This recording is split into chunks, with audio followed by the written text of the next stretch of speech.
El título de esta mesa es precisamente Medidas alternativas a la prisión preventiva, y la verdad es que la mesa está dividida como en dos grandes temas. El primero tiene que ver con un debate que ha estado presente desde que arrancó esta jornada, que tiene que ver con esta relación que se ha querido plantear entre prisión preventiva y combate a la inseguridad o no, ¿no?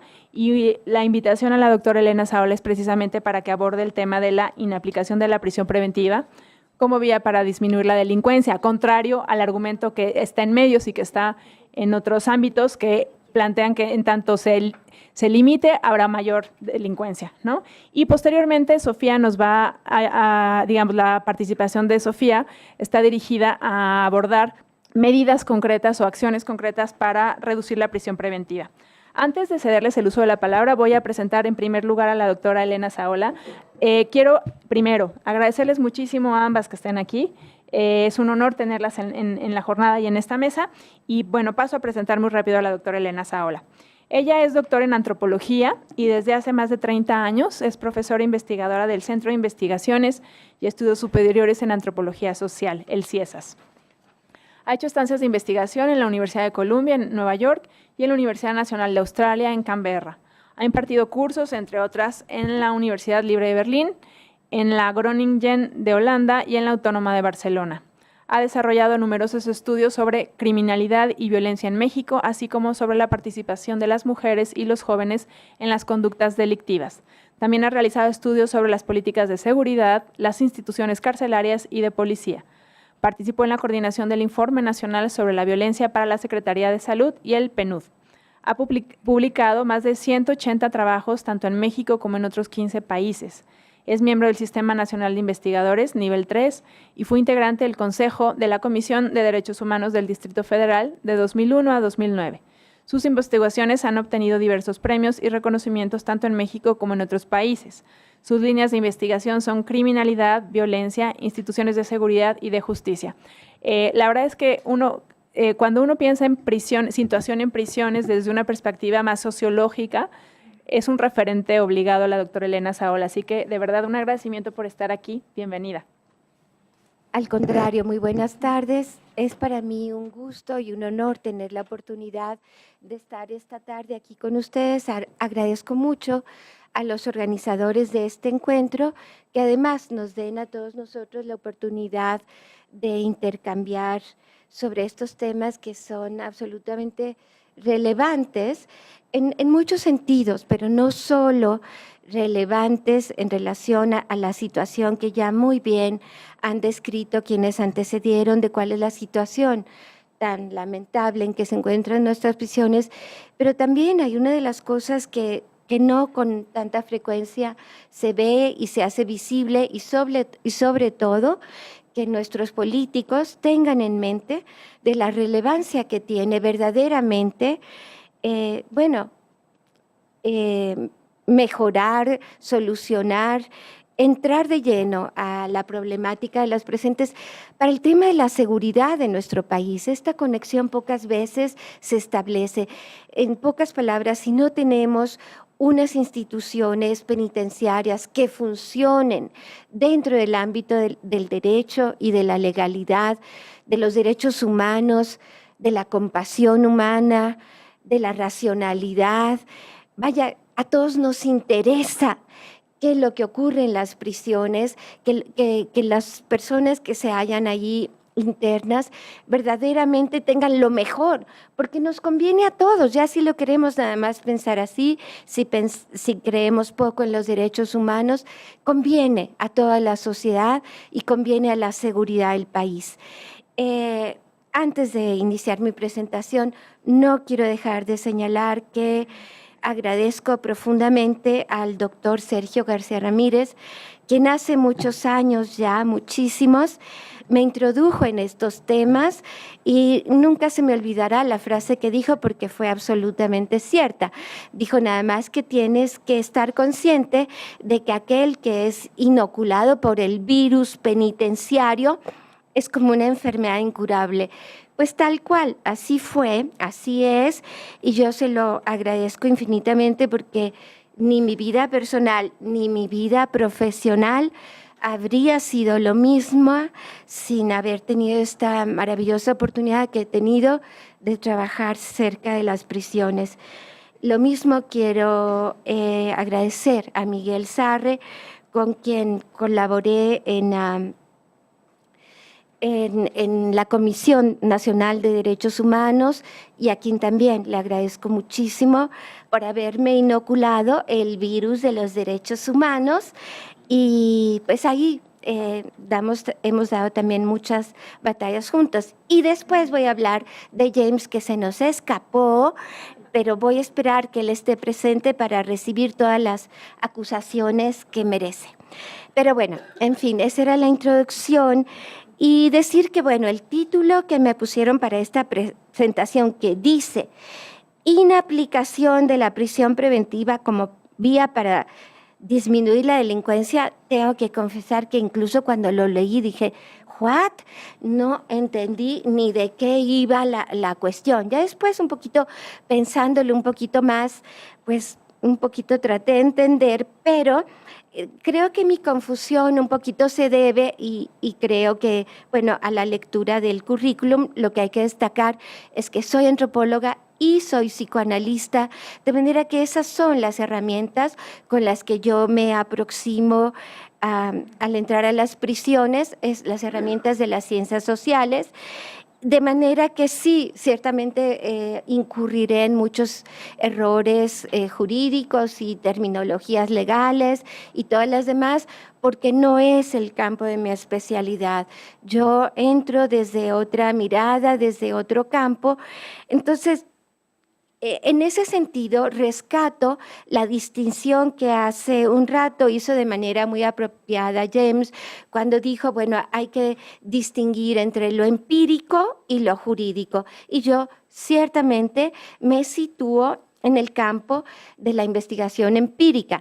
Desde ese campo me parecería una tarea imposible de cumplir la que enuncia este título. Es decir, ¿cómo podríamos empíricamente demostrar que si no aplicas la prisión preventiva vas a disminuir la delincuencia? Pues me parece en chino. No lo podríamos demostrar más que mostrando, y ahí sí tengo muchos datos, la hipótesis contraria. Es decir, la hipótesis contraria es cómo, aplicando de la manera como se aplica y como nos han dicho los anteriores ponentes que se aplica de manera irracional, abusiva, injusta, sin búsqueda, como bien dijo el doctor García Ramírez, ni de justicia ni de verdad, la pena de prisión, cómo ciertamente no consigues bajar de esa manera la delincuencia. Eso sí me queda claro, ¿no?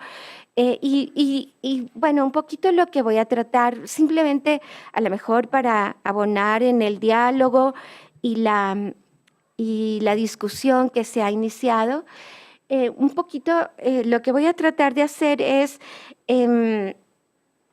desde la investigación empírica que he realizado, cuáles son los datos que tenemos a la mano, y por eso voy a tratar de contrapuntear desde allí con esos datos, pues a lo mejor esas dos realidades, la realidad empírica que podemos constatar y quizás por otro lado la realidad jurídica. Y entonces me ocurrió hacer un poquito este ejercicio pensando, como ya tengo tantos años como los que se han dicho estudiando estos temas, qué es lo que, si uno mira también, bueno, ya no tanto este largo periodo, sino inclusive los últimos años, qué es lo que podemos decir que ha cambiado y lo que no ha cambiado en las prisiones mexicanas.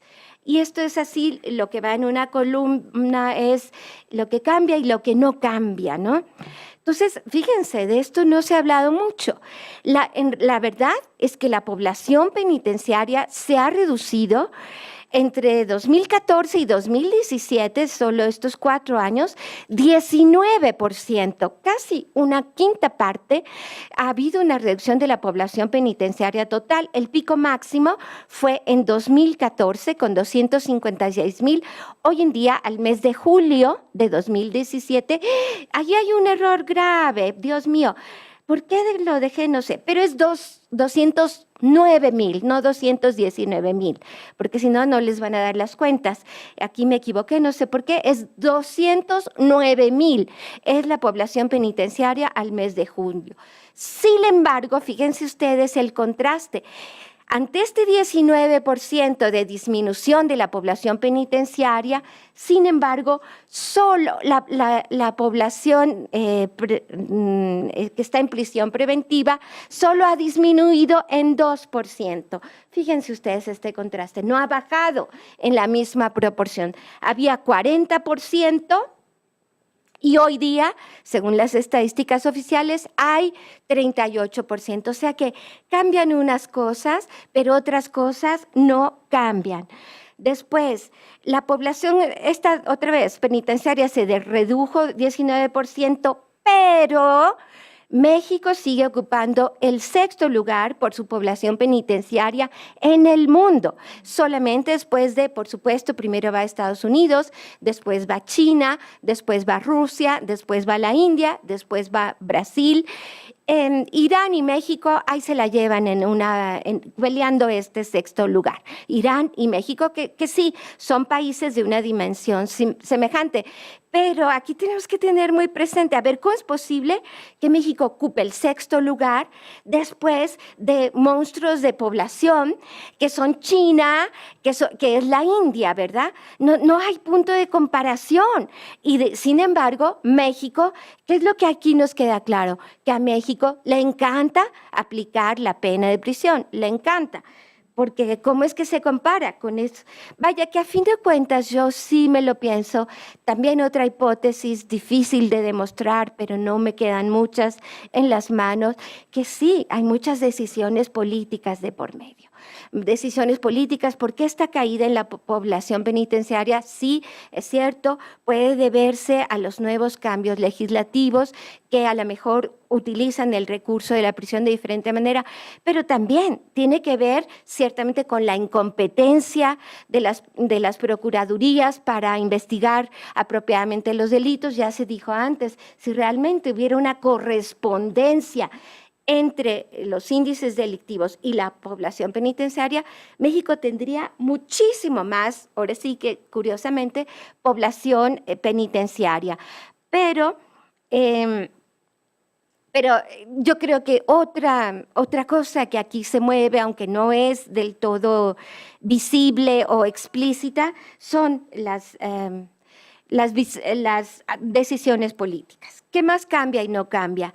Fíjense ustedes, mientras que en la última década, en total, en la última década, y hablamos de la caída, la población de varones en las prisiones se incrementó 30%, la de mujeres se incrementó 100%, que es otro de los puntos que se señaló en la mesa anterior y que yo igual quiero destacar y quiero subrayar como una preocupación importante. A ver, ¿cómo es posible que proporcionalmente, o sea, las mujeres siguen ocupando el 5% de la población penitenciaria, pero esa población de mujeres ha crecido en 100%?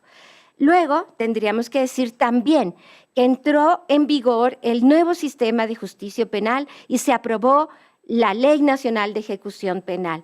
Sin embargo, todavía, y ahí coincido en los señalamientos que hizo James, todavía hay muy pocos jueces de ejecución de sentencia y los que hay han tenido poco o nulo impacto. Entonces es como esta creencia muchas veces de que sí, la ley está muy buena y está muy bonita, pero lo que tenemos que estar analizando, y esas son las preguntas que por lo menos yo me hago, no me da la vida para terminar de responderlas, es por qué esas leyes no se aplican.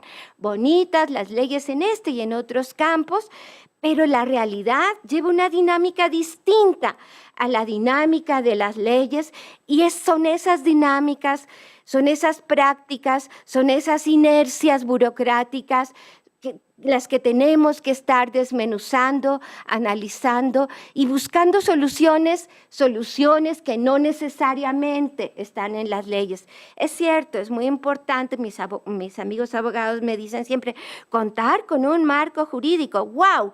Se dice muy, muy bonito, qué bien contar. Y después que contamos con un marco jurídico, ¿qué pasa? Pues yo que entro todo el tiempo a las prisiones, no veo esas diferencias, no las veo desafortunadamente. A lo mejor algunos dirán, es que es poquito tiempo. Pues yo no estoy segura que las soluciones vayan por ahí o solo vayan por allí.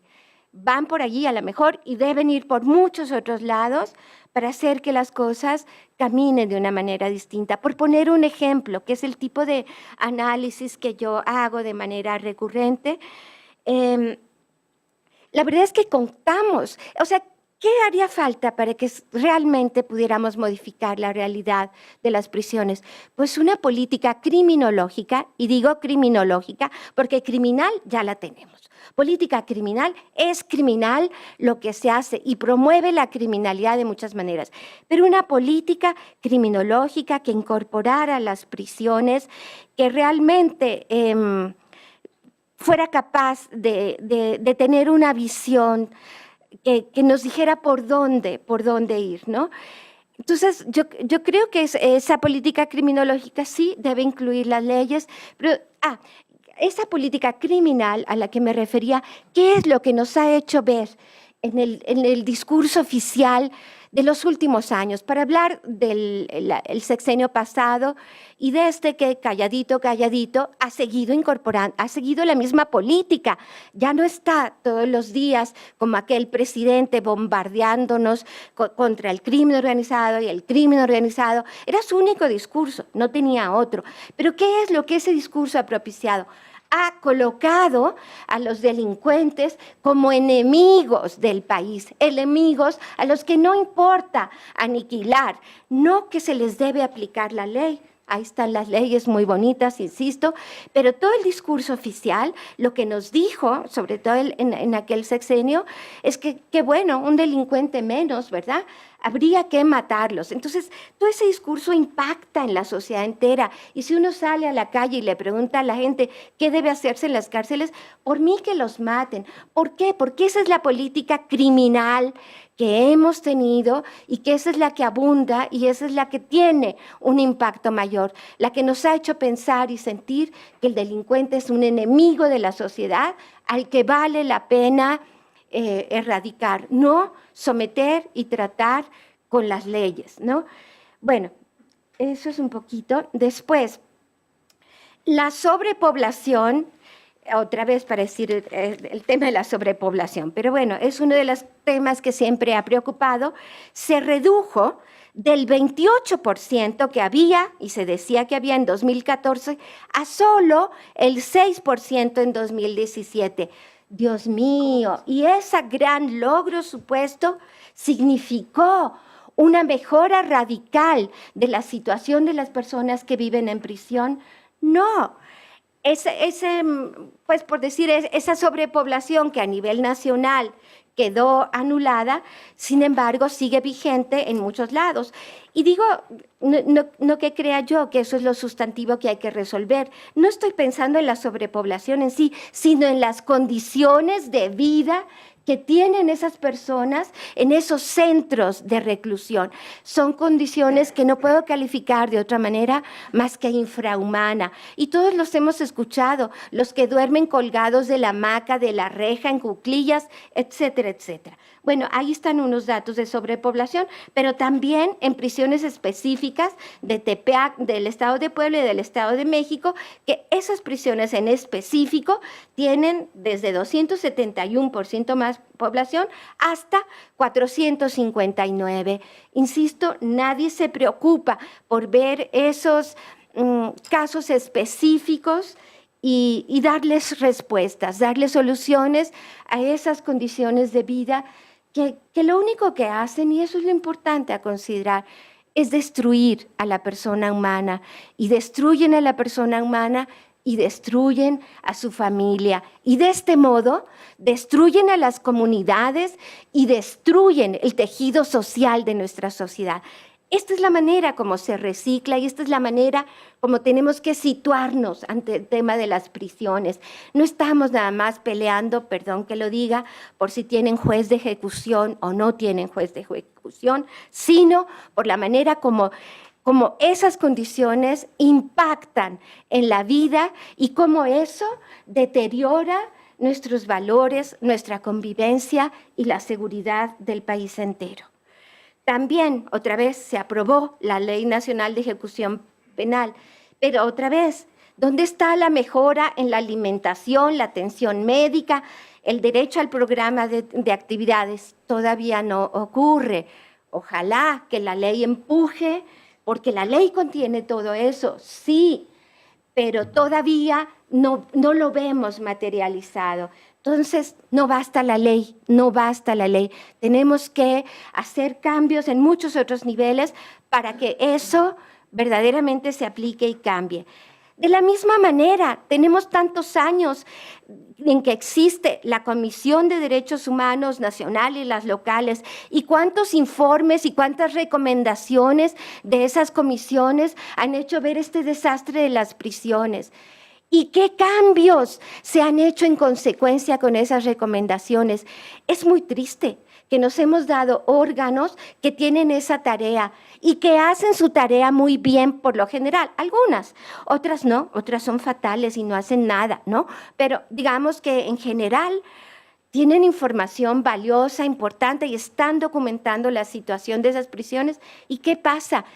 Las ignoran las autoridades y las ignoramos nosotros como sociedad. Nosotros como sociedad somos los que no salimos a defensa, decir, oigan, si ya la comisión les dijo que hay que hacer, porque además les dice, hay que hacer esto y esto y esto, y no lo hacen, y no pasa nada, y la sociedad tampoco dice nada. ¿Por qué? Pues porque, entre otras cosas, estamos sujetas, como ya dije, a ese discurso que nos impacta todo el tiempo y nos hace ver que los delincuentes son enemigos. ¿Quién quiere luchar por los enemigos? Nadie quiere luchar por los enemigos, ¿no? Entonces, están esas comisiones, pero al lado vemos que el autogobierno, los motines, las riñas, y los disque suicidios y todo lo demás siguen imperando en las prisiones. ¿Y qué es otra cosa que no cambia? Lo que no cambia, y estas son mis conclusiones finales que quisiera yo de todas las maneras destacar, lo que no cambia es la falta de una idea precisa de lo que hay que hacer en las prisiones. ¿Dónde está esa idea? En unos cuantos que están sentados aquí en este salón o en el de junto, pero ¿dónde más? ¿Dónde más? ¿Dónde están esas autoridades que digan, señores, lo que hay que hacer es esto y lo vamos a hacer? No, no tienen esa idea. También lo que no cambia es ciertamente la imposición de la prisión preventiva como norma. Eso tampoco cambia. Ya dije cuál es la desproporción entre, sí, la población en general de las prisiones se ha reducido, pero el número de gentes que se envía a prisión preventiva es prácticamente la misma. Y también lo que no cambia es la idea de que la prisión puede reinsertar, cuando lo que hace, por lo menos como funciona hoy en día, es, como ya dije, es destruir a la persona, destruir sus lazos, dañar a la familia, dañar a la comunidad. Y aquí, por último, también quisiera decir que lo que no cambia, y esto es una serie de estudios recientes interesantísimos que yo apoyo muchísimo, que lo que no cambia es una concepción en la que el derecho penal y el derecho penitenciario se mueven otra vez en su abstracción. Es el individuo responsable de haber cometido esos actos que debe ser castigado. El individuo, eso es lo que sí es una abstracción en la que se basa el derecho penal. No hay seres solos en esta sociedad. Y mientras no tengamos claro cómo esas penas que aplica el derecho penal, que se supone que no son penas trascendentes, pero cómo esas penas en la realidad están impactando, porque ese individuo no se mueve solo, ese individuo es parte de una familia y de un tejido social al que estamos dañando de la misma manera que dañamos a ese individuo. Entonces, aquí era mi conclusión, pero llegó James y yo no quería dejar de decir algo acerca de James, que lo vamos a extrañar cuando él salga muchísimo, no solo por su interés, no solo por su compromiso, no solo por su capacidad de trabajo, sino sobre todo por esa mirada que tiene sobre el sistema penitenciario, me emociona, que yo comparto y la comparto por la pasión que él tiene con estos temas y que yo también comparto. Gracias.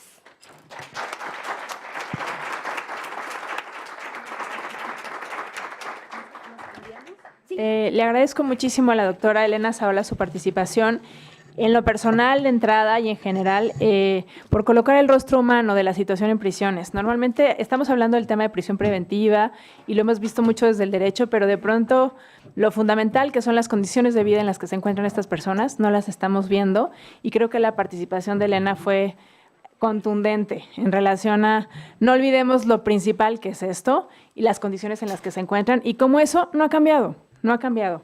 La condición sigue siendo la misma, a pesar de que haya, uno de los argumentos que siempre se ha dado para no poder resolver el tema de las condiciones de vida en prisiones es el hacinamiento. Pues ella daba datos de cómo ha disminuido el número de personas internas y las condiciones de vida en las que se encuentran siguen siendo las mismas o peores, ¿no? Entonces, nada, yo le agradezco muchísimo haber colocado este tema y una disculpa por haber puesto este tema tan... que yo también lo leía antes de presentarle, decía, no lo entiendo, perdón, pero muchas gracias. Voy a ceder ahora el uso de la palabra a Sofía Galván, la presento rapidísimo.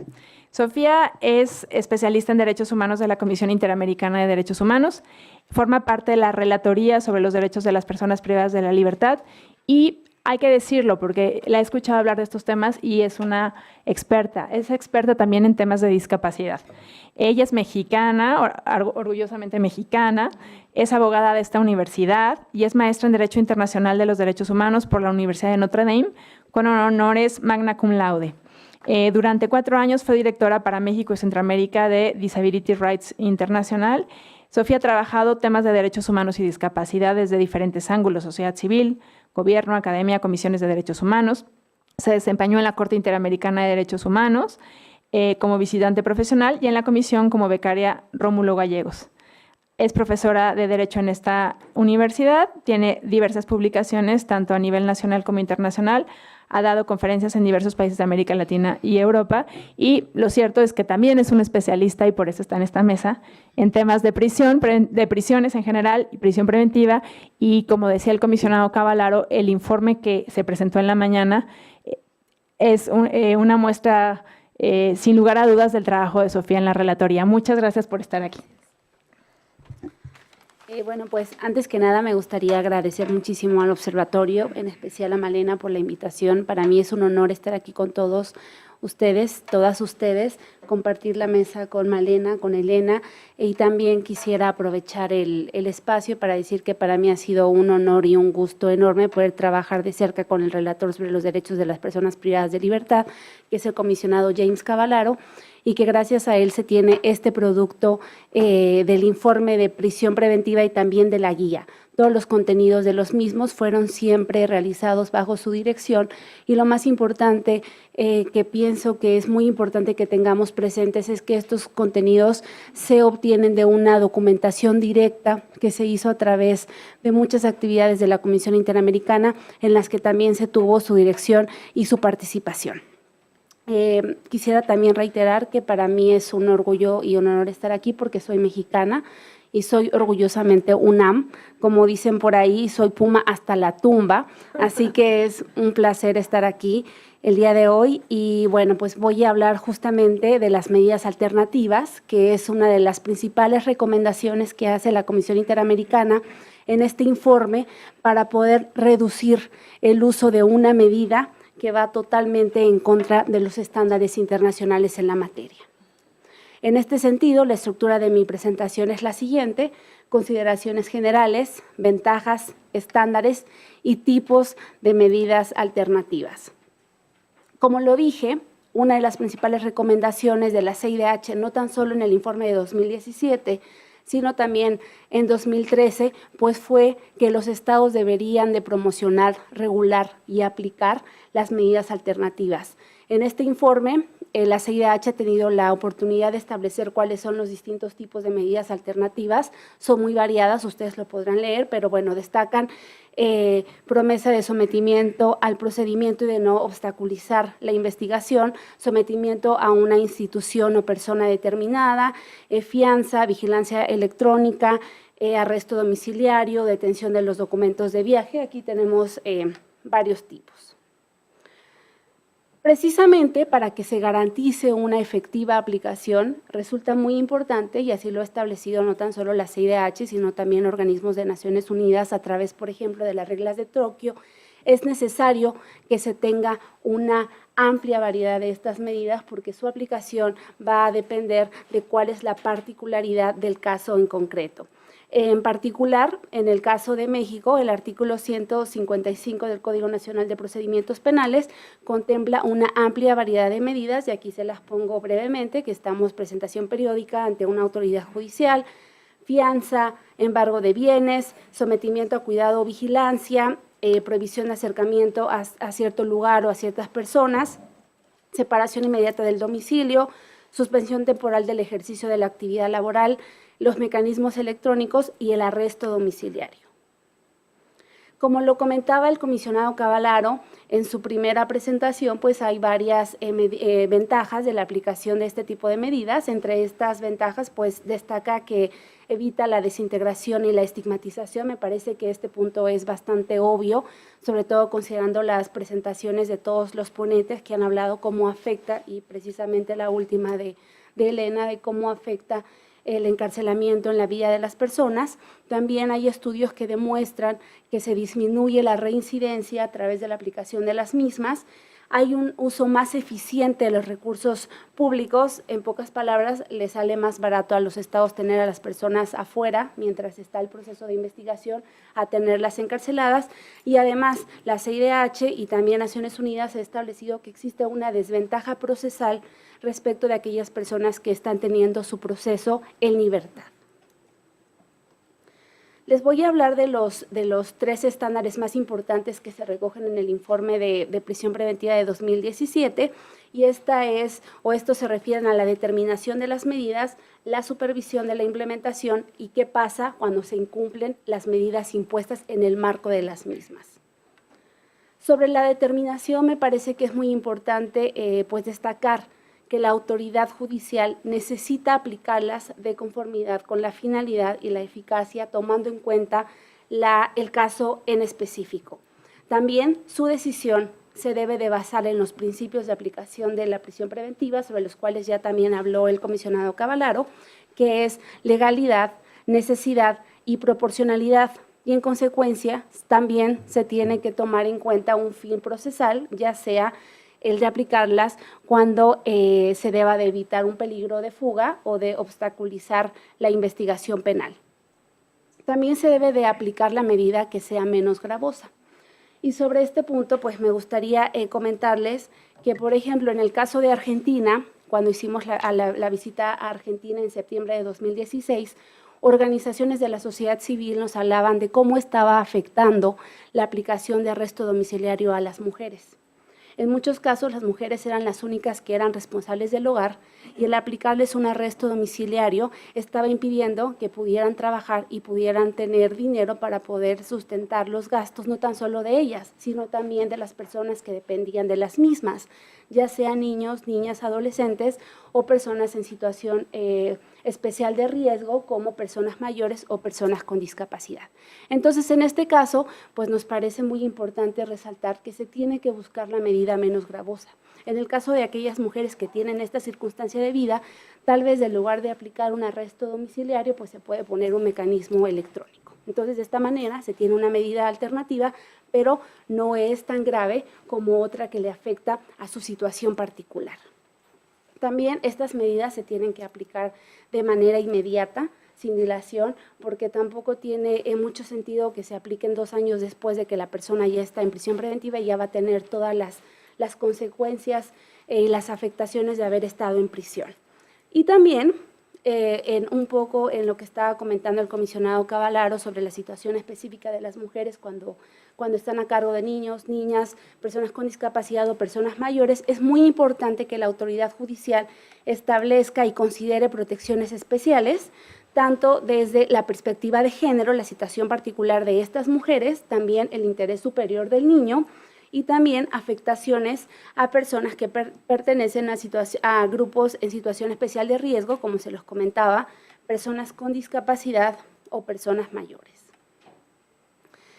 Sobre la supervisión, les voy a hablar brevemente sobre estos 4 puntos.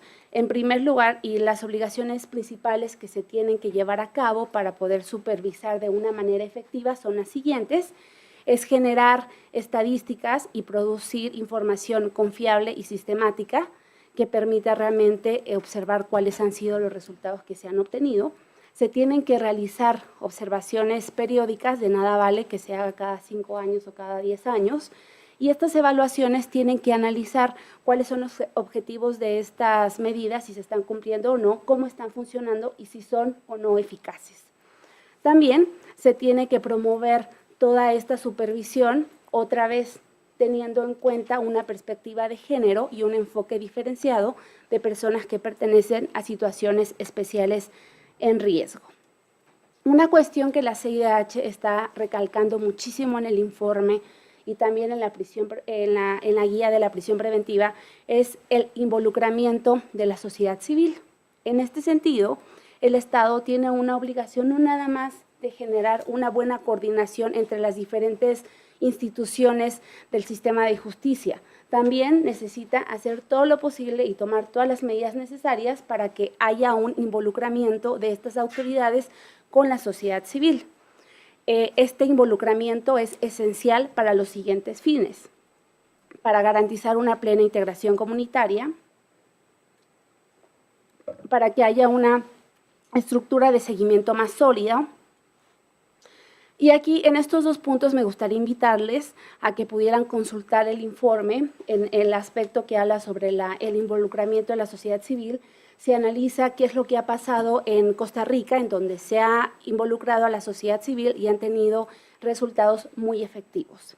También, si se tiene el apoyo y la supervisión de la sociedad civil, va a haber un apoyo en la concienciación sobre la importancia de la utilización de estas medidas y también va a haber una mayor confianza de los beneficiarios. Justamente en Costa Rica nos estaban comentando que pues las personas que han estado en la cárcel y que van a ser sometidas a algún tipo de medida alternativa pues sienten mucha desconfianza de las autoridades.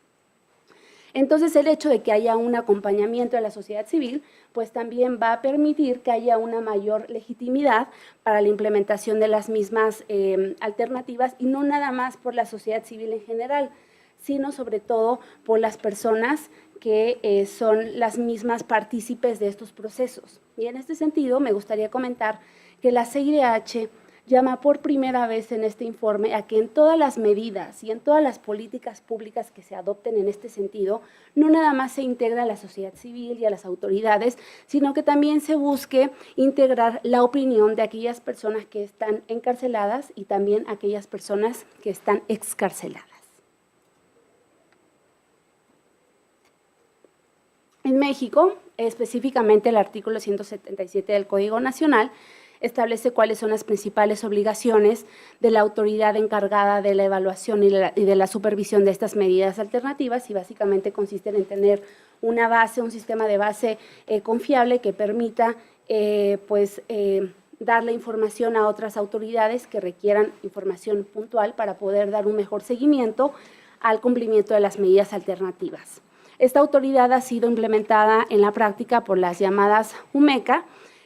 Tenemos información de sociedad civil de septiembre específicamente de 2015, que con base en solicitudes que se hacen de manera particular a otras autoridades, se determina que hay altas tasas de efectividad en estados como Baja California, Guerrero, Morelos, Puebla y en la Ciudad de México. Esta tasa de efectividad no significa que es la autoridad la que ha hecho una gran labor de seguimiento de estas medidas. Esta tasa de efectividad significa que las personas que están sometidas a este tipo de medidas son los que están realmente cumpliendo con estas medidas. Entonces también ese es un muy buen ejemplo que demuestra la efectividad de la aplicación de medidas alternativas. También fuimos informados que el año pasado en la Ciudad de México se está iniciando una red en donde hay 14 organizaciones que precisamente quieren estar involucradas en un proceso de supervisión. Ahora, algo bastante lamentable que nos encontramos a través de la documentación de este informe y que es la principal conclusión sobre la supervisión es que no hay información sobre cómo están supervisando las medidas alternativas. Entonces, la CIDH concluye. Esto se debe, a que no hay una buena coordinación entre las autoridades y no se sabe bien qué está pasando, o dos, que ni siquiera hay mecanismos que estén monitoreando este tipo de medidas. Por otra parte, sobre el incumplimiento de las medidas alternativas, es muy importante tener en cuenta que cuando alguien que está sujeto a estas medidas incumple alguna obligación que se impone en este marco, no conlleva automáticamente a una sanción de revocación. Tiene que haber un proceso en donde haya una participación tanto de las autoridades supervisoras como de la persona procesada para que se pueda hacer un análisis y se pueda determinar por qué es que esta persona no cumplió. Esto es tal vez bastante obvio. Sin embargo, hay varias legislaciones que ustedes también pueden consultar en el informe, en donde en los últimos años están legislando en contra de este estándar a nivel internacional y automáticamente cuando tú incumples vas de nuevo a la cárcel. Y en esta cuestión, la verdad es que México lo hizo bien, porque justamente el artículo 174 del Código Nacional establece que cuando una persona incumple una medida alternativa, debe de haber un proceso de revisión para determinar qué va a pasar con esa medida. Entonces, entre las cosas negativas que hay, también es importante resaltar aquellas medidas legislativas en donde se está cumpliendo con los estándares más protectores en la materia. Ahora bien, la CIDH analiza 3 tipos de medidas alternativas. Este análisis no se debe a lo que nosotros pensábamos que era lo más relevante o lo que más nos gustaba, sino que se hace un análisis en general de qué es lo que estaba pasando en la región, qué medidas están adoptando los estados y concluimos que en estos últimos años los estados han adoptado muchas medidas para implementar estos tipos de medidas alternativas. El primero es el mecanismo de monitoreo de seguimiento en materia penal, que se llama, pues de muchas maneras, también como lo mencionaba el comisionado Cavallaro, localizadores electrónicos, pulseras, brazaletes, vigilancia electrónica, pero bueno, todo eso es lo mismo. El segundo punto es la justicia restaurativa y el tercero, los llamados tribunales o cortes de drogas.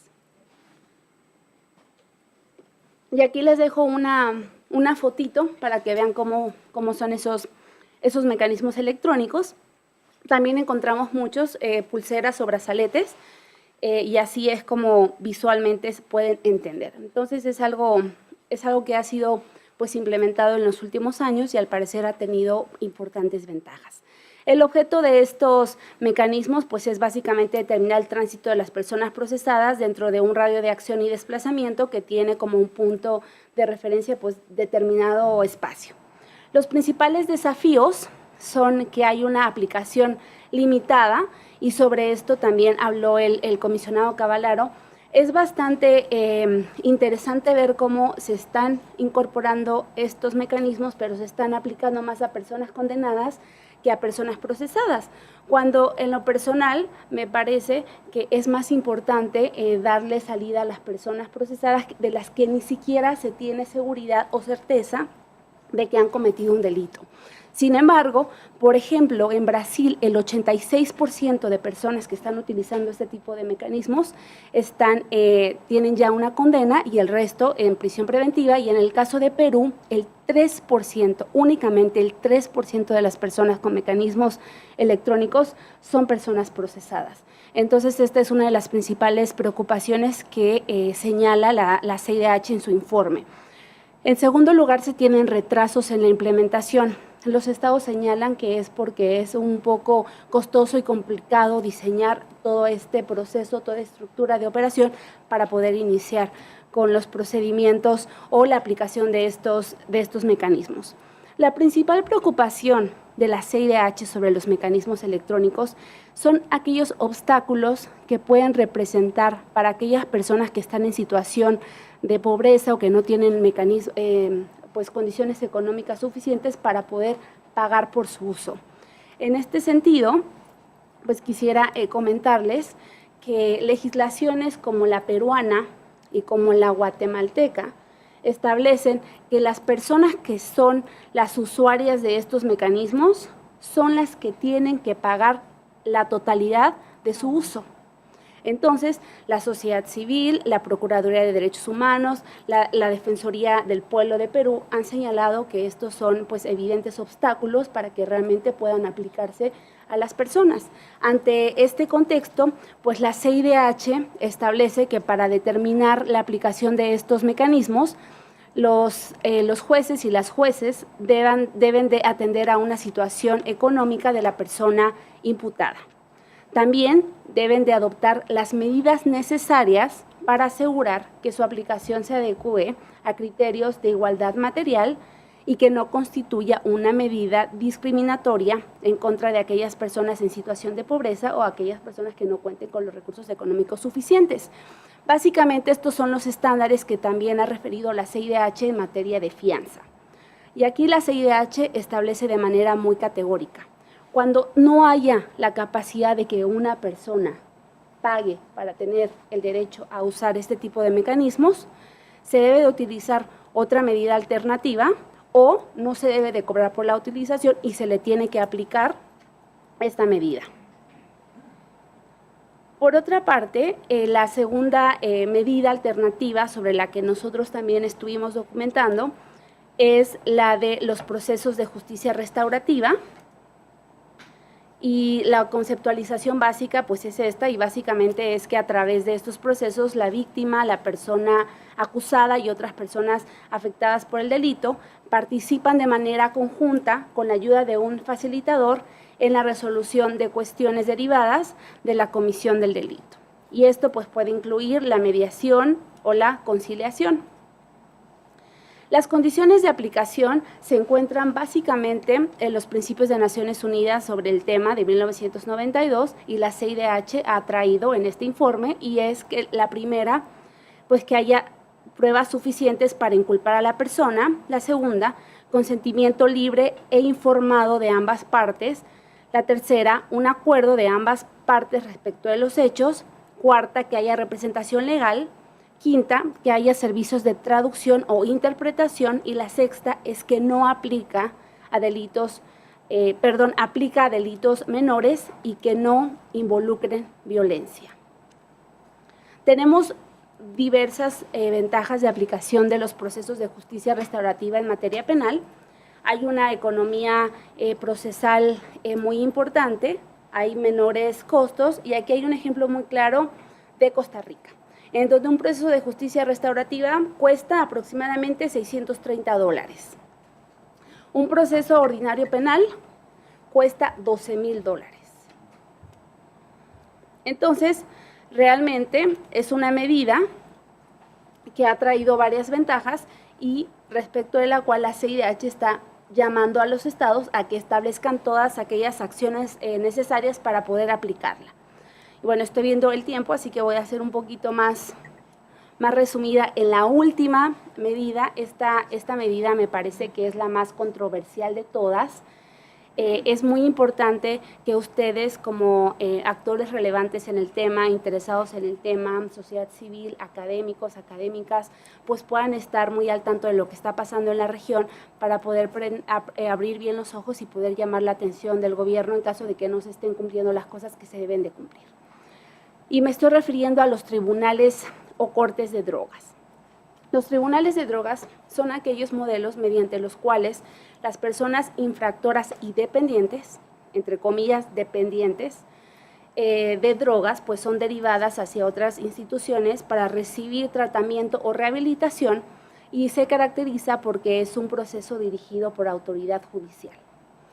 Estos tipos de modelos se han aplicado para aquellas personas que han cometido delitos menores por el uso de drogas o por consumo o porte para el uso personal, y se presentan a iniciativa de las reformas en este sentido realizadas por Estados Unidos en los años 80. Los elementos comunes, porque hay diversas variedades, de acuerdo con la CICAD, que la CICAD es el órgano que se enfoca a las drogas de la OEA, son las siguientes. Funcionan por medio de la suspensión condicional del procedimiento, se tiene que contar con el consentimiento de la persona participante, es para recibir tratamiento médico, la supervisión de tratamiento se hace por la autoridad judicial con asistencia de personal médico y hay un sobreseimiento al final del tratamiento. Las ventajas es que la persona no ingresa a la cárcel, la persona va a una institución de rehabilitación, a un centro de rehabilitación. En países como Chile y en Estados Unidos se ha demostrado que aquellas personas que ingresan a estos tipos de cortes pues reinciden de menor manera, y también hay menos costos económicos en los procesos penales. Sin embargo, por otro lado, hay serias preocupaciones. La primera es que estos modelos responden a un tratamiento de naturaleza judicial y no de salud pública. ¿Y a qué responde esta preocupación? Pues la primera, a que el tratamiento en realidad está siendo supervisado por la autoridad judicial con asistencia de personal médico, pero no directamente por el personal médico. No hay distinción entre si tal vez el consumo es dependiente o no dependiente, entre las sustancias o entre los usuarios. Es decir, muchas personas pueden tal vez tener intención de probar marihuana por un deseo de conocer qué se siente, o a lo mejor consumen marihuana de manera diaria o de manera semanal o mensual, y eso no significa que uno tenga un consumo dependiente. Un consumo dependiente es un consumo problemático. ¿Y qué pasa con estas cortes de drogas? Automáticamente van todas las personas a un centro de rehabilitación cuando tal vez ni siquiera necesitan ser rehabilitadas. Entonces, estos tipos de tribunales pues están enmarcando en políticas que están criminalizando usuarios y sustancias. Y también todo esto se da en el marco de aquellas políticas de drogas de mano dura que están pues aumentando los niveles de encarcelamiento, sobre lo que estaba hablando el comisionado Cavallaro en su primera presentación, y que también establecen que cualquier delito relacionado con drogas es grave y automáticamente se aplica la prisión preventiva sin tener en cuenta ningún criterio de proporcionalidad. Entonces, por una parte, es esta naturaleza judicial y alejada de una política de salud pública y de derechos humanos, la cual es la primera preocupación respecto a estos modelos. La segunda es que dentro de estos centros de rehabilitación pues se han presentado y se presentan violaciones a los derechos humanos. Y en este sentido, pues tenemos que, debido a la priorización del sistema penal sobre el sistema de salud, muchas veces el sistema privado es el principal proveedor de este tipo de servicios. Y pues lamentablemente en los países de la región muchas veces hay poca supervisión y fiscalización de los servicios que están proporcionando los entes privados. Entonces, esto ha dado a una serie de vulneraciones a los derechos humanos que se presentan en este tipo de centros, que es, por ejemplo, que no hay un acceso a un proceso de desintoxicación gradual, lo que genera lo que se conoce como un síndrome de abstinencia. En segundo lugar, pues se han reportado que hay la utilización de regímenes de aislamiento por un tiempo prolongado. También hay malos tratos, trabajos forzados, abusos físicos y abusos sexuales. En México se está introduciendo la figura de los tribunales o cortes de drogas a través de la figura del cuidado o vigilancia por parte de instituciones de salud. Recibimos información en el sentido de que había tribunales activos en estos estados, en los de Durango, Chihuahua, Morelos, Estado de México y Nuevo León, y que estaba en proceso en Chiapas.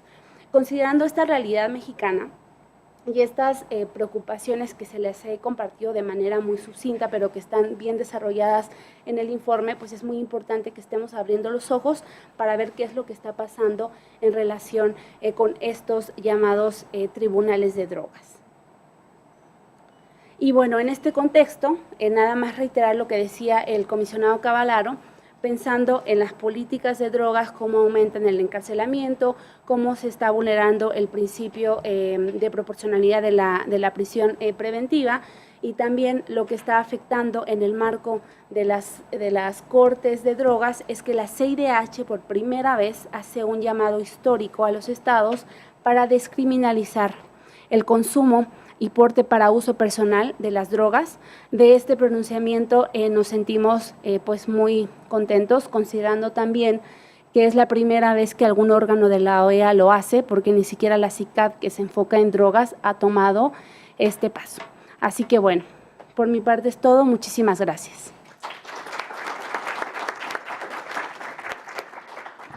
Muchas gracias, Sofía, por compartirnos medidas concretas para como alternativas a la prisión preventiva.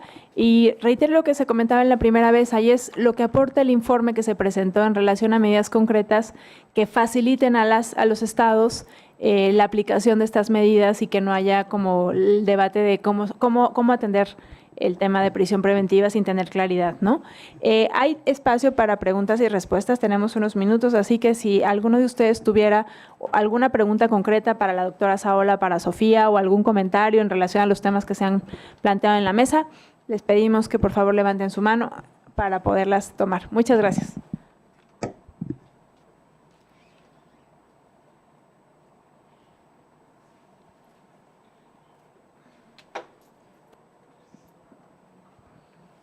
Bueno, muchas gracias. Un comentario muy breve para Elena. Es decir, estamos como muy sintético, es decir, el cambio, dice, no va por ahí, no va por el lado de la ley, pues, pero pasa por la ley. Yo creo que con eso lo dejaría decir, los cambios pasan por la ley. Lo que estamos viendo ahorita con Sofía, etcétera, se habla constantemente del juez que decrete que estamos en el mundo del derecho y el derecho en causa nuestras comprensiones. No hay esa, sí me preocupa que exista esta perspectiva de separación entre lo empírico y lo legal. No, hay que unirlo, el reto de lo legal es unir lo empírico con la norma para darle un sentido. Entonces, nada más ese comentario respecto de mi querida Elena. Y Sofía, yo quisiera también, me preocupa mucho la visión hacia los dispositivos electrónicos. Para decirlo de una manera muy simple, yo creo que son gringaderas. Es decir, todo ese aparato y todo ese negocio, yo los vi cuando estábamos en el proceso de discusión, estaba en el Senado en el proceso de discusión de la Ley Nacional de Ejecución Penal, ahí estaban ya merodeando, apoyados por sus respectivas embajadas, los ingleses y los gringos, buscando que la ley previera espacios para el uso de brazaletes electrónicos, para generar un mercado ahí. Digo, ¿qué pasa finalmente? Pues si todos esos recursos se dedicaran a tener un mejor registro de la población, ubicar a las personas, no necesitaríamos esos sistemas. Finalmente, el que tiene un dispositivo de este tipo podría cortárselo con unas tijeras y subirse a una moto e irse a donde quiera. Entonces tengamos mejor un brazalete jurídico, un brazalete de un tipo, es decir, unas consecuencias al que no cumpla determinadas prescripciones, al que se acerque al domicilio de la víctima, servicios muy ágiles para responderle a la víctima y evitar que esa persona lo moleste. Pero si pensamos que en nuestro sistema de justicia capta al menos del 1% de las personas que son presentadas ante la justicia, y tener todo este sistema para que uno de ellos no se vaya a ir, y de todos modos sí se puede ir si quiere, es nada más mantener un negocio innecesario. Entonces yo veo muy preocupante que se ensalce esto. Deben estar felices todos los promotores de las empresas de esta enorme publicidad que le está haciendo involuntariamente la Comisión. Adelante, allá atrás. Gracias. Quisiera agradecerles a los ponentes, las exposiciones son muy buenas. Y bueno, son dos comentarios, brevemente, justamente. Por ejemplo, en la primera exposición con la licenciada Elena, por ejemplo, hablábamos un poquito acerca de lo empírico en cuestión de sistema penitenciario. Ok, yo aquí quisiera comentar un poco, por ejemplo, cuando ingresan en el caso de los menores infractores en conflicto con la ley, les dan un sistema integral para su desarrollo, ya que están pues, justamente ahí. Esto consiste en médicos, trabajadores sociales, terapeutas, psicólogos, pedagogos, doctores, médicos, recreación, etcétera, ¿no? Entonces, en esta situación, por ejemplo, y lo he visto, lo he vivido ahí, que, vamos, les dan esta integración justamente para una futura reinserción ante la sociedad o con la sociedad, es lo que se busca, ¿no? Al final del día, que estas personas, estos delincuentes, pues no delincuentes, se supone, se reintegren a la sociedad. Bien, ellos justamente cuando les hacen este tipo de terapias, por ejemplo en el caso de los psicólogos, la psicóloga, a lo mejor me puede comentar un poco, justamente ellos mismos lo dicen y lo dicen de esta manera, porque se les da su tratamiento y ellos dicen, mientras tú tratas, yo miento. Y lo dicen así, de verdad. Entonces, es muy chistoso porque comentaban un poco que hay un tejido social que se está deshaciendo y que lo estamos afectando. Y sin embargo, yo quiero comentarles y quiero expresarles esta parte en donde desafortunadamente ese tejido social es el que se tiene que impulsar, y va parte de las leyes o las observaciones jurídicas, pero ese tejido social del que nos hablaba se tiene pues que ver también desde ahí, ¿no? Desde ese núcleo, porque para ellos es un modo de vida. Entonces, pues bueno, esa parte, ¿no? Y un segundo comentario a la licenciada Sofía, también, muchas gracias. En cuestión de los tribunales o cortes de drogas que comentaban que pues, están operando en algunos estados de la República, esto opera cuando existe la comisión de un delito, o sea, que ellos vengan con ese tipo de sustancias tóxicas, o bien simplemente el uso o consumo individual, y es donde procede la aplicación de medidas preventivas bajo la Corte o Tribunal de Drogas, ¿no? Sí, es así, es duda. Y muchísimas gracias. Adelante, Leo. Ya está. Buenísimo. Gracias. Buenas tardes.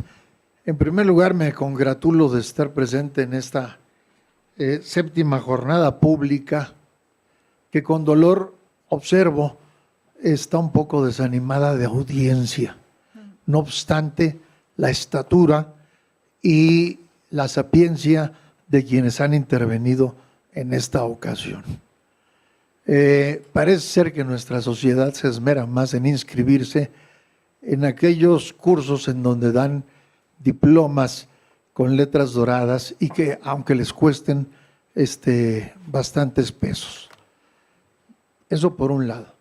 Por otro lado, felicitar a todos los exponentes de esa estatura académica y aterrizar un poco la inquietud de la antropóloga que, como su disciplina lo indica, ella preguntaba ¿qué hace la sociedad ante toda esta problemática? Bueno, quienes hemos sido por años profesores de la Universidad Nacional Autónoma de México con mucho orgullo, titulares por oposición, nos hacemos la misma pregunta. Y voy a decir algo que quizá cale y cale hondo, porque hay organizaciones académicas, barras de abogados, colegios, jurídicos de universidades, y todos están de brazos cruzados. Usted dice, ¿qué hace la sociedad civil? Yo me pregunto, instituciones tan añejas como las barras de abogados, ¿qué hacen? ¿Por qué no denuncian? Denuncia directa ante la Procuraduría General de la República, ante las Procuradurías de los Estados, todas estas irregularidades que son señaladas en las recomendaciones de las comisiones nacional y locales de derechos humanos. Entonces, sí es un reproche a mi gremio de abogados que noto que es un gremio al que le ha faltado la valentía, no solo para hacer estas denuncias, su seguimiento, sino también para defender en lo que valía el sistema jurídico inquisitorial y dar lugar a un sistema que nos lleva ahora a un área de impunidad y a convivir en el ámbito social con la verdadera delincuencia. Muchas gracias. ¿Alguien más quiere hacer un comentario? Creo que ya no. Entonces, doctora Saula, ¿le parece que Sí, sigamos cómo no. el orden?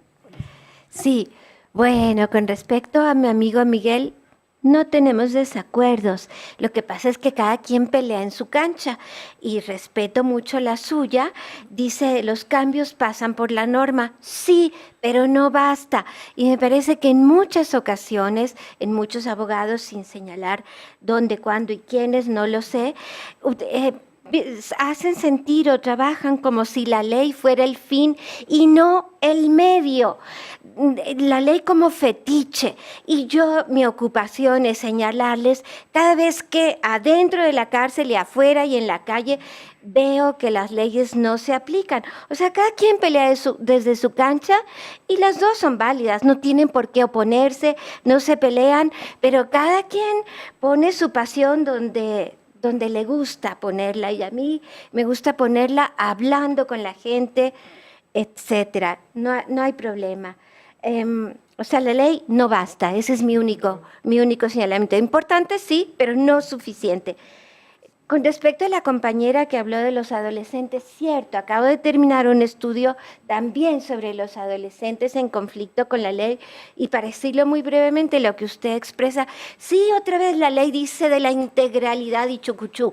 Inclusive los jueces, Dios mío, les puedo poner un caso así que me dejó las cosas muy claras. Una juez en el estado de Hidalgo que está al lado de donde están los adolescentes privados de libertad, pone en su sentencia, Dios mío, un tratamiento integral precioso como sentencia, y tiene derecho a la educación y a esto, Pero la juez solo basta que cruce la puerta y vea que los niños que están al lado ni comida suficiente tienen, ni ninguna de la larga lista de cosas que ella puso en ese tratamiento que está maravillosamente otra vez expresado en esa ley. Entonces, la ley estará hermosa, pero hay que cruzar la puerta. Y hay que ver que esos niños están muertos de hambre. Y recorrí el país entero y entrevisté al 20% de los adolescentes que están privados de libertad. Y ese 20% de adolescentes que están privados de libertad, ¿qué me dicen cuando les digo qué actividades hacen?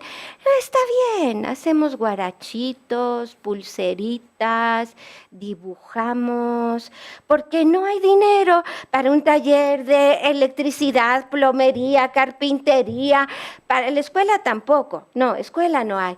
Entonces es otra vez escenas que se le quedan a uno íntimamente grabados de esa hermosa sentencia que escribe una juez con base en una hermosa ley, y cruzar la puerta del otro lado y ver que los niños allí están muertos de hambre.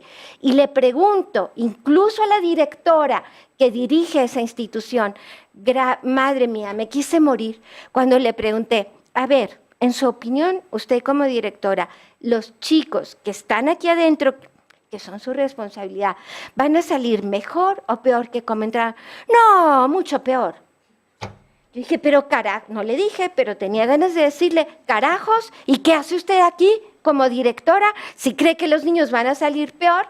Le digo, bueno, pero es que los niños reportan que tienen hambre. De eso yo no puedo hacer nada. El contrato que surte la comida es de amigo del gobernador. Yo contra esos intereses no puedo hacer nada. Sí, sabe que los niños están muertos de hambre, pero no hace nada. Esas es un poquito las cosas entre el balance que yo digo, la ley puede estar hermosa para adolescentes, pero hay que ir ahí adentro. Y hay que ver, sí, las dos cosas, y hay que ver los niños muertos de hambre. Y lo que dice el Señor comparto su juicio que dice, de la responsabilidad de la sociedad y de los abogados, sí, pero yo ahí quisiera dejar quizás una nota un poquito más optimista. Yo también veo, y con alegría, que cada vez hay más estudiantes que se preocupan por estos temas, cada vez hay más asociaciones de la sociedad civil que están, antes no había ni una, y ahora hay varias que están ahí dando la pelea por el fiscal carnal y por la ley anticorrupción y por... entonces, no es una tarea de uno, ni de usted ni mía, es una tarea colectiva y se va haciendo de a poquito, y quiero pensar que si no logramos mucho, por lo menos vale la pena intentarlo. Ese es mi sentimiento. Porque cuando me dicen, oiga, ¿y usted ha escrito tantos libros y de qué sirven? Parece que no cambia nada. Pues sí, pero no soy yo. Es la sociedad entera, y es como si uno, como dice aquella, pues no sé si es historia, chiste o qué, si el barco se hundió y te quedas a mitad del mar, ¿qué vas a hacer? Una cosa es decir, nunca voy a llegar a la orilla, estoy a mitad del mar, me hundo. No, tú síguele nadando. Si sirve o no, quién sabe. Pero hay que seguir nadando. Esa es mi convicción, que hay que seguir nadando. Sabe Dios a dónde llegue uno, pero lo intenta, lo intenta. Gracias. Bueno, pues muy brevemente, por allá a la pregunta que hacía sobre cuándo se aplican aquellos modelos de tribunales o cortes de drogas, pues es precisamente cuando se trata de delitos menores, cometidos bajo la influencia de drogas, y también cuando es uso y consumo porte y consumo para uso personal. Y es por eso precisamente que la CIDH está llevando o está llamando a los estados a que no se penalicen este tipo de conductas para que no sean delitos y por lo tanto no tenga que entrar al sistema de justicia penal. Y específicamente respecto de aquellas personas que estén cometiendo delitos menores por influencia de drogas, tampoco se está pidiendo que se lleve a una institución, sino se está pidiendo que los estados establezcan medidas en la comunidad que puedan dar servicios de rehabilitación y de tratamiento para que estas personas dejen a un lado un uso problemático o dependiente, y de esta manera pues puedan seguir con su vida en la comunidad. Y bueno, aprovechando también el espacio, quisiera por último invitarlos a que consulten el informe. Está en la página de la CIDH en 3 idiomas, está en inglés, español y portugués. También está la guía práctica. Es la primera vez que la CIDH está emitiendo una guía práctica, así que utilícenla. Y también haciendo referencia a lo que comentaba Malena al final de la primera parte de esta jornada, pues desde la academia, desde la sociedad civil, también como autoridades, pues utilicemos el informe y la guía como instrumentos de incidencia para generar cambio y para tratar de que las cosas mejoren un poco a comparación a lo que estamos en estos momentos. Gracias. ¿La qué? Gringadera. Gringadera. Sí, adelante. Sí, claro. Sí. Sofía, en las cifras, si no me equivoco, del Perú, el 3% el que se usa para la prisión preventiva. ¿Y cuál otro país que citaste? Brasil. Brasil, que es el 14%. Entonces, ahí yo te admito que es un tema que me preocupa. Digo cifras primero. En algunos países, en Argentina, usan en la prisión preventiva en 1000 casos o más, 1000 personas, como la provincia de Buenos Aires. No sé si manejas, tienes las cifras ahí. Es una cifra razonable y está siendo usada la gringadera para personas en prisión preventiva. Yo veo como hay una tensión muy importante.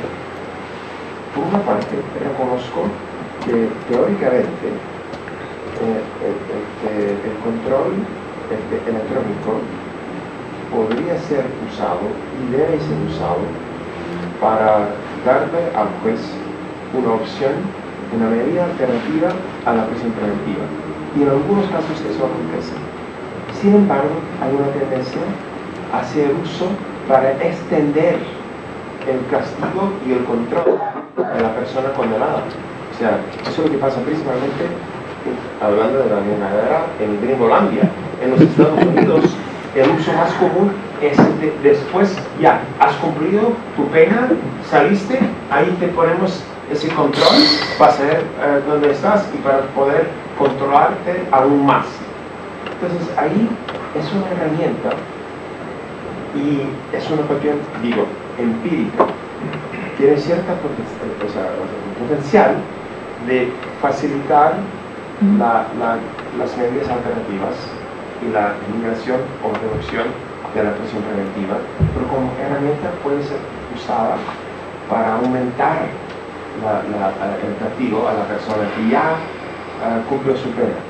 Y la cuestión empírica es que hacia dónde va, ¿no? Si va a ser algo útil o no. Y doy un ejemplo, yo hice un estudio hace unos 5 o 6 años sobre los drones, no sé si en castellano. Sí, igual. Drones. Sí, ya. Y cuando fueron lanzados, se va a poder usar para no saber que los incendios y poder poder a proteger a las floretas, y se va a poder usar para 1000 cosas. Ok, sí, teóricamente, pero ¿qué fue de los primeros usos de las fuerzas militares de los Estados Unidos? Puede colocar armas, cohetes en los drones y usarlos para no tener que mandar tropas ni aviones para matar a las personas que el ejército de los Estados Unidos decidiera que tienen que morirse, ¿no? Y ahí, como cuestión empírica, llegamos a la conclusión de que tenía esa capacidad tan preocupante que había que intervenir, limitar, prohibir, etc. Entonces, y digo, la misma cosa con la guerra. Tenemos que ver cómo va a ser usada. Lo que apoyamos e intentamos ser muy cuidadosos, no sé si conseguimos ser cuidadosos lo suficiente, es decir, si se va a usar para reemplazar la prisión preventiva, para darle al juez una opción que no sea la prisión preventiva, apoyamos, ¿no? Porque nos preocupa la misma cosa con los procesos abreviados. Si se quiere agilizar la justicia, perfecto, desde que cumpla con el debido proceso penal.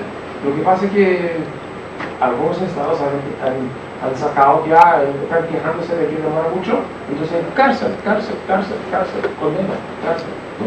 Entonces ahí es un súper tema y me preocupa y me hace perder eso. La verdad, que no quiero estar apoyando una medida que limite aún más los derechos de las personas condenadas o no condenadas. Pero hay que ver por dónde va. Vale, pues les agradecemos mucho a todas y todos haber estado en la jornada. A los que la siguieron toda la mañana, pues gracias también. Y nada, los invito a que sigan las actividades del observatorio, que sigan el trabajo de la Comisión Interamericana y sus informes temáticos. Y esperamos verlos en otra ocasión por aquí. Buena tarde a todos.